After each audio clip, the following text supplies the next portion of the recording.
Yeah, I'm in the doorway. That's fine. Yeah, alright. Well, yeah, so let's have a bit of background on my lifting, etc. Now, my YouTube channel is called Original.Big.Gorillah. Company's called Gorilla Inc. And the reason it's called Original.Big.Gorillah on the channel is because my little girl used to call me her Big Gorilla. Now, she's always called me that. And one day she turned around and said, "Dad, you're the original Big Gorilla, or you're the OBG." I'm like, "What? Original Big Gorilla?" And I said, "Well, I think I'll have that for my channel then, darling." She said, "Yeah, that's cool." And that's kind of how it carried on. I'm also known as Sponge. Now, this is a bit of a story. When I started powerlifting, I was a member of Andover Powerlifting Club. And it's part of a legacy for the town. Despite all the rubbish that's happening from there to me at the moment, I had one of those awful backgrounds, miserable life when I was younger. I had an amazing grandfather who helped me, become a decent man. And I started powerlifting when I was at college. And yeah, I showed up. I'd been training for a few years. And I started to train regularly there, 3 times a week. And then I was training one day, and a guy called Juddy. I was doing some leg curls actually, and I used to train really, really hard. And when I finished, I hadn't quite got a towel with me that day, and I sweated off my head onto the leg curl. And I got off. He said, "Look at that." He said, "It looks like a sponge has been there." He said, "Look at that sponge." He went, "Oh, Sponge," and the name stuck. So from then on, I was always called Sponge when it came to powerlifting. I've fought MMA with the nickname. I've worn it proudly because it was one of those things, you were part of a club. Everyone said, "All right, Sponge, come on, Sponge." And you could always hear when I lifted. Some amazing guys. I was a little kid and they were grown men and they would move monstrous weights. We had such people like Robin Brown, multi-time world champion, a true legend in the sport, powerlifting Hall of Fame, the British Sports Hall of Fame, Maxine Allen, Philip Gunn, who later went on to be one of my best friends and my best man at my wedding. World teenage champion, multi-time British champion, multi-time record holder. I even tried to beat one of his records when I won the novice championship in 1997, which in my younger years was my claim to fame as a powerlifter. I did qualify for the Baller European Championships, which was held in Austria in '97. I didn't go there, so I didn't understand back then. I also qualified for the BPO World Championships in 1998 in Blackpool, Pleasure Beach. But I was just a kid at college. We didn't have a lot of money. It's amateur sport. I couldn't get there. And then I always carried on training powerlifting. I just stopped competing. I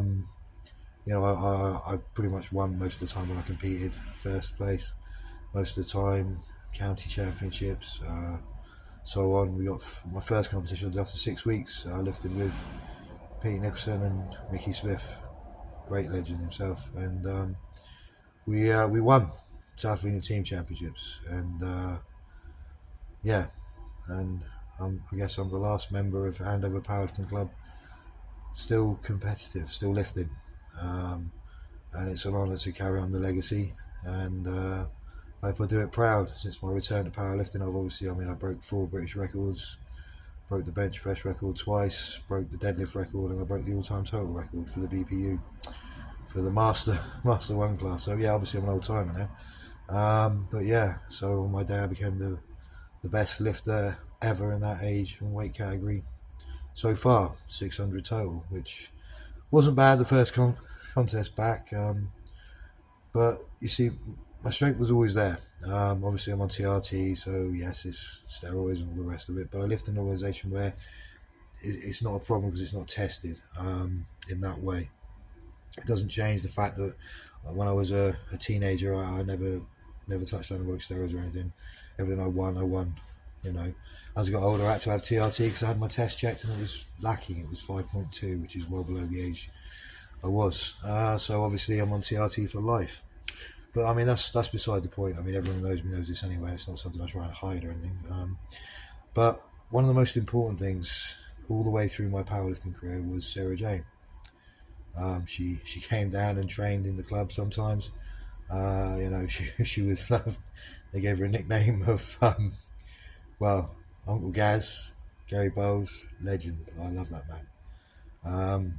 Used to say olive oil because she was beautiful, she was slim, she trained with us. She go and do her own thing while I carried on basically being taught how to lift by one of the most amazing group of men I've ever met in my life.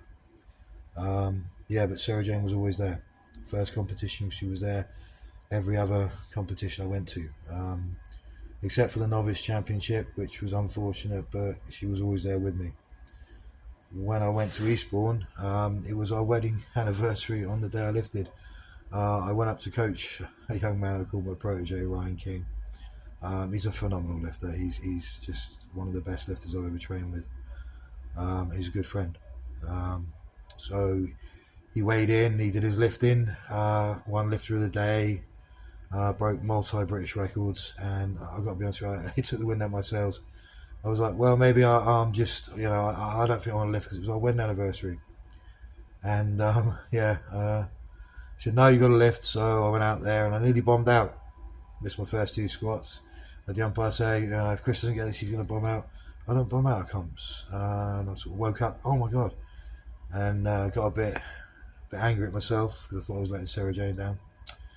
Went back into the warm-up room, came back out, broke the bench press record, came back out, broke it again, came back out. I remember having a conversation. I knew the British deadlift record was 245.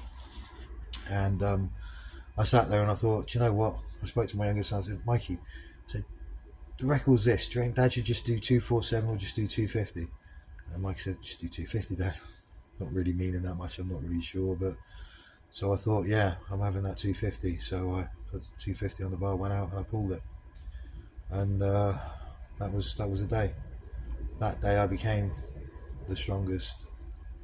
And it meant a lot. I promised my grandfather, who unfortunately passed roughly a year after we married, that I would one day become one of the strongest in the world in my sport.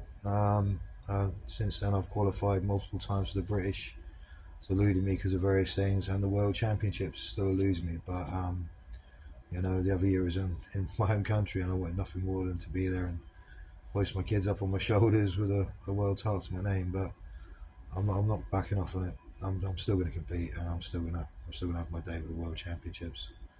That much, I said to my little girl, they'll have to carry me off the stage in a box. I meant it. I've kept all my promises over the years, and Sarah Jane and various other people know that. So I'm going to do something. I do it. So so there you go. I'm apparently the last actual lifter from out of a powerlifting club, as far as I'm aware. And there are some powerlifters in the town. They're all right. They're not bad. We've got a few other world champions, but they were never members of the club when the club was closed, unfortunately. The bit is annoying. I came back with the plans to reopen the club myself, carry on lifting and lead by example as a strength coach, etc., and a youth coach, bring up a youth generation as well. Pay it forward, if you know what I mean. It's not a film name, it is, but you know what I mean. Pass on what I learned, my experience, my knowledge, my coaching ability, and hopefully inspire some of the young lifters to keep the legacy alive in the town. Unfortunately, it's not happening at the moment. It would mean nothing more than to be able to do that, I've got to be honest with you, but I've still got my knowledge to pass on to wherever I can, and that's exactly what I love to do.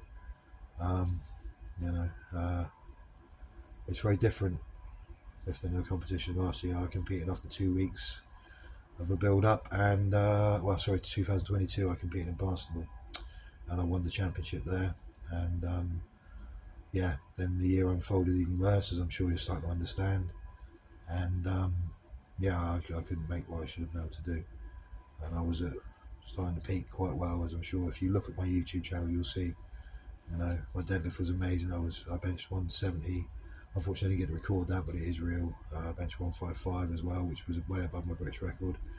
And I was pulling 230 for sets of 5, etc. I was starting to get even stronger. And this has all been